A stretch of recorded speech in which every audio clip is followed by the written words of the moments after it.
Olá, eu sou Raul Ferraz e você está assistindo o videocast Habeas Data no portal de O Liberal. Hoje temos a honra de entrevistar a advogada Luana Leal Viegas, especialista em Direito Processual, mestre em Direitos Humanos Fundamentais e professora universitária. A doutora Luana vai falar sobre o tema A Opinião Pública Manifestada em Redes Sociais sobre Acusações Criminais. Olá, doutora Luana, como vai? Olá, Raul. Um prazer enorme estar aqui, muito obrigada pela oportunidade. Estou bem, você está bem também? Graças a Deus, tudo bem. Prazer é todo nosso de recebê-la aqui para falar de um tema tão importante que é a questão das redes sociais, né? Que é uma coisa nova e que mudou todo o panorama mundial na mídia e no mundo do direito também. Com certeza. Doutora Luana, a gente vê muitas polêmicas, muitas discussões sobre crimes que acontecem, né, por aí afora. E esses crimes eles são divulgados nas redes sociais com muita intensidade.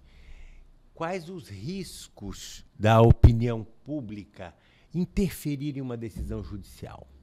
A senhora vê esse risco? A senhora acha que potencialmente essas discussões nas redes sociais elas podem influenciar um juiz na decisão? Sim, Raul, tem um risco aí muito grande. O que ocorre, né? As pessoas sempre se interessaram pelas questões relacionadas a crimes. Uhum. Só que até pouco tempo atrás, onde se via muito isso? Se via nos noticiários, principalmente na televisão. E as pessoas, elas dispunham as suas opiniões entre as pessoas próximas, os amigos, os familiares. Com a questão da vinda das redes sociais, as pessoas deixam o lugar meramente espectador e elas passam a comentar muito mais e sem um limite. Não tem um limite de alcance. Você é ilimitado, o que você fala e a sua opinião. E aí, em relação a isso, nas redes sociais, é muito comum a gente ver correntes agora, como foi o caso da situação do garotinho Miguel, que caiu do prédio. Então, a gente vê muitas pessoas, inclusive pessoas públicas, pedindo justiça por Miguel. Então, o que eu percebo enquanto advogada é que muitas vezes o que as pessoas querem não é propriamente a justiça, não é que seja aplicado necessariamente a legislação brasileira. O que elas querem é uma punição. Então, qual é o risco disso? O risco é essa influência fugir os limites da técnica jurídica e alcançar o quê? Alcançar uma vingança ou então uma resposta meramente para a sociedade, para aquele clamor. Existe um velho ditado que diz: primeiro vem o caos, depois vem a ordem, né? Eu creio que hoje as redes sociais elas ainda são muito novas, né? E as pessoas ainda estão se adaptando a isso. Mas realmente a gente percebe que existe aspas, julgamento da sociedade sobre um crime, sobre um delito, que muitas vezes não se sabe como foi praticado, em que circunstância, se existe atenuante, se foi realmente o sujeito que praticou o crime. Então, eu vejo isso como um julgamento antecipado, e eu não sei se a senhora concorda. E por falar em correntes em redes sociais, tá? Por que essas correntes acontecem, na sua opinião? Sim, é uma forma, as pessoas se agrupam, uma forma de fazer o quê? De fazer uma pressão. Tanto nos órgãos policiais, em termos de investigação, no Ministério Público, muitas vezes, que é quem propõe a ação penal, quem pode requerer prisões preventivas e prisões temporárias também aos juízes, e uma pressão também ao Poder Judiciário. Sendo que a gente tem visto agora muito comum, né? Discursos de ódio muito frequentes, inclusive já contra o Poder Judiciário. Por quê? Se coloca de uma forma, a minha opinião é essa sobre determinado assunto, ainda que eu não tenha um conhecimento técnico jurídico. Então, se aquele julgador não segue a linha que eu acho do que é correto, ele também vira um inimigo.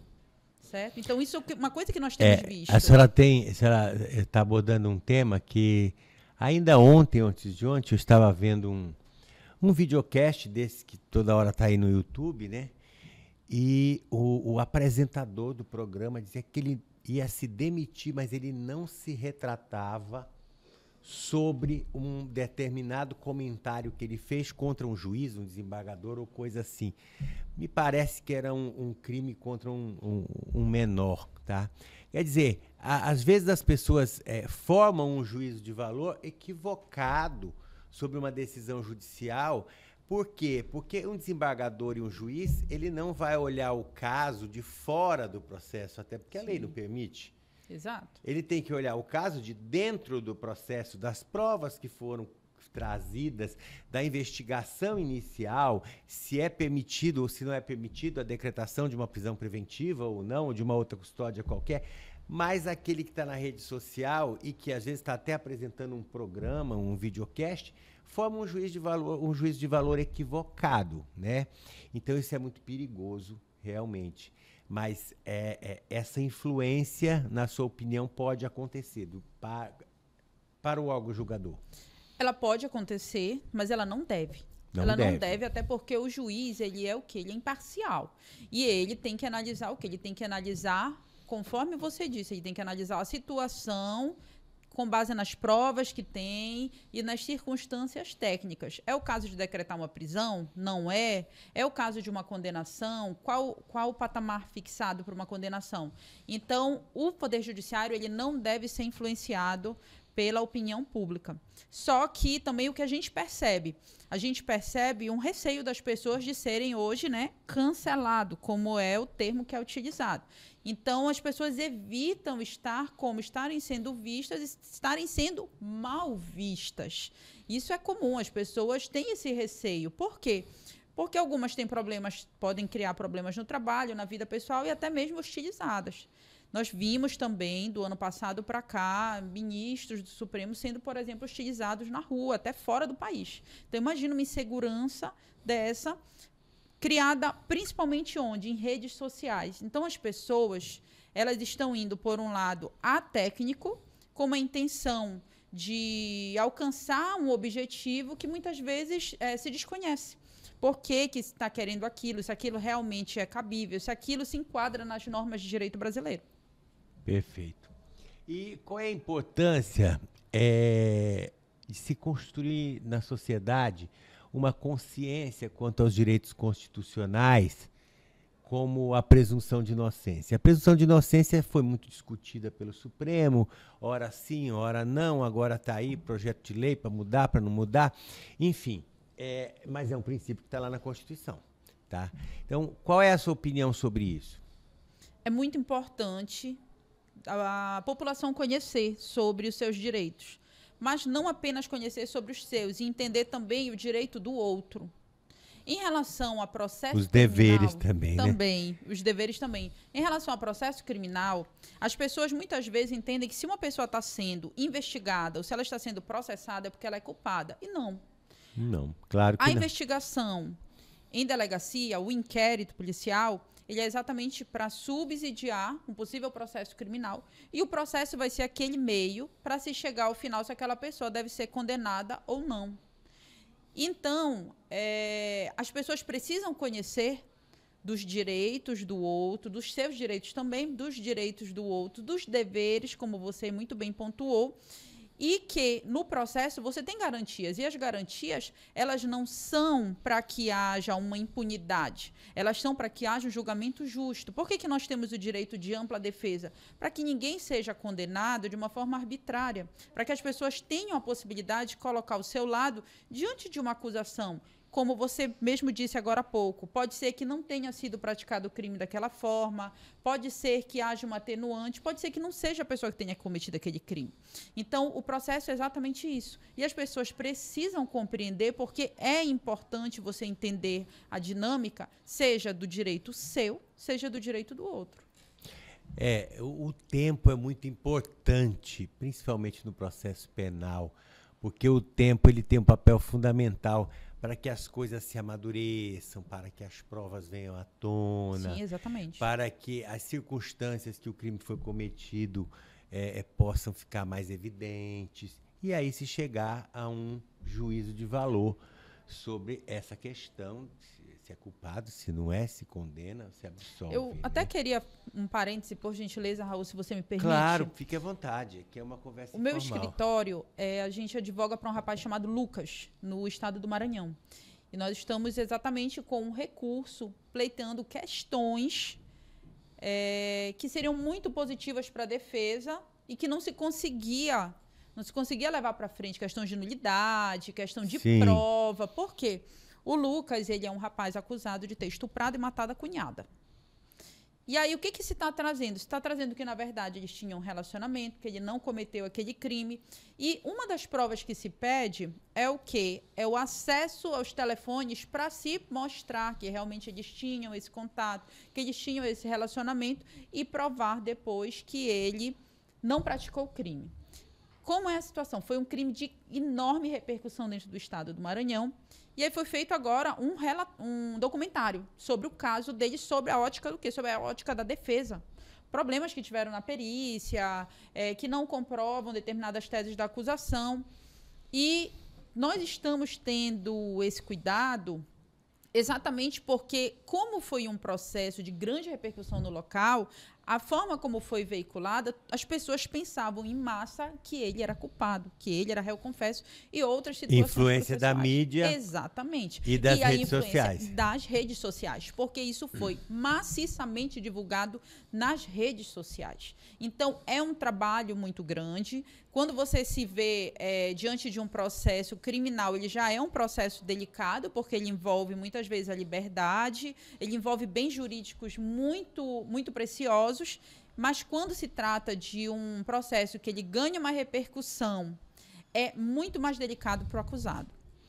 Exatamente, até porque o acusado, além de sofrer, eu sempre digo que o próprio processo é uma pena para o acusado, faz parte da pena intrinsecamente. Por quê? Porque só de você passar pelo processo, de você ir para uma delegacia, ser interrogado, depois ter que constituir advogado, ser formalmente acusado, ir para audiência, viver a ansiedade do processo para saber se lá na frente o juiz vai te condenar ou vai te absolver, por mais que você tenha certeza que é inocente, sabe que não cometeu aquele delito, a gente nunca sabe o que vai acontecer na sentença. Sim. Né? Então, às vezes, a surpresa é grande. Você analisa o processo e diz assim, não, a probabilidade de condenação é quase nula, porque não tem prova. E o juiz entende de outra forma. Então, para o réu, isso é muito constrangedor. Por isso que eu me lembro muito bem das minhas aulas de processo penal na especialização. Eu tinha uma professora que dizia assim, o próprio processo é uma pena para o réu. Sofrer o processo. Sim. Então, aí vem depois a pena, né, prevista em lei de perda da liberdade, de prisão, enfim, tudo aquilo que pode acontecer. E isso é realmente muito constrangedor e dolorido e complexo, né? Pode levar aí uma série de consequências. A influência, qual é a influência, doutora, das redes sociais, na sua opinião, na decretação de prisões cautelares? A gente volta ao tema. As pessoas se reúnem. Isso. As pessoas se reúnem muitas vezes para pedir a prisão de pessoas, principalmente crimes midiáticos, né? E algumas medidas cautelares diversas. O que seria, no caso, a medida cautelar diversa? Elas têm vários tipos. Pode ser a tornozeleira eletrônica, o afastamento de uma função pública, o recolhimento domiciliar noturno. Então, uma série de medidas cautelares. Então, a partir do momento que se tem um crime que se vai para uma repercussão e tem um anseio social muito grande, pode ser que seja mais difícil para os julgadores concederem liberdade. Para quê? Para evitar que a imagem do judiciário seja afetada. Embora eu discorde, acho que o judiciário tem sim que dar suas decisões, independentemente da opinião pública. Por quê? Porque tem que agir com a técnica e não com base nas pressões que são feitas. Mas o pode há um fazer risco, julgamentos assim. populares pela internet, né? Sim, sim. Isso Embora a gente gente tem visto. veja, né, as pessoas colocam, é comum se tem um anúncio de um crime, então essa pessoa deveria ser assassinada, e as pessoas começam, deveria ter pena de morte no Brasil, nós chegamos ao ponto, né, das pessoas pedirem até a volta do regime militar. Então, daí a gente já vê o tanto que essas opiniões trazidas em redes sociais, elas estão influenciando o pensamento da sociedade brasileira. As pessoas acreditam muito naquilo que elas veem nas redes sociais. Sim, acreditam e hoje a mídia tradicional, ela não tem mais a força que tinha antes diante das redes sociais. Houve uma divisão, né? Porque antes aquilo que se dizia no jornal era verdade. E hoje a verdade é o que se diz na internet, né? Então fica essa ebulição de ideias, essa efervescência.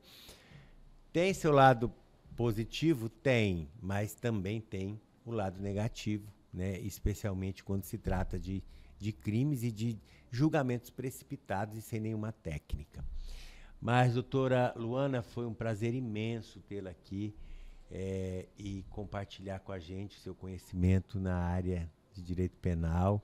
Nossos telespectadores poderão estar um pouco melhor informados sobre essa questão das redes sociais, que eu acho que ainda vai dar muito o que falar, isso ainda tem muito, até que as coisas se acomodem, né? Mas, enfim, nós estamos aqui à sua disposição e eu espero que a senhora volte para a gente compartilhar esse conhecimento. Muito obrigado pela sua presença. Eu agradeço mais uma vez a oportunidade, um prazer enorme estar aqui com você, espero realmente voltar e trazendo sempre temas que sejam relevantes, sempre muito importantes, para que a gente leve essa informação para o telespectador e para que a gente fomente também o debate, que é sempre muito enriquecedor. Muito obrigada. Muito obrigado.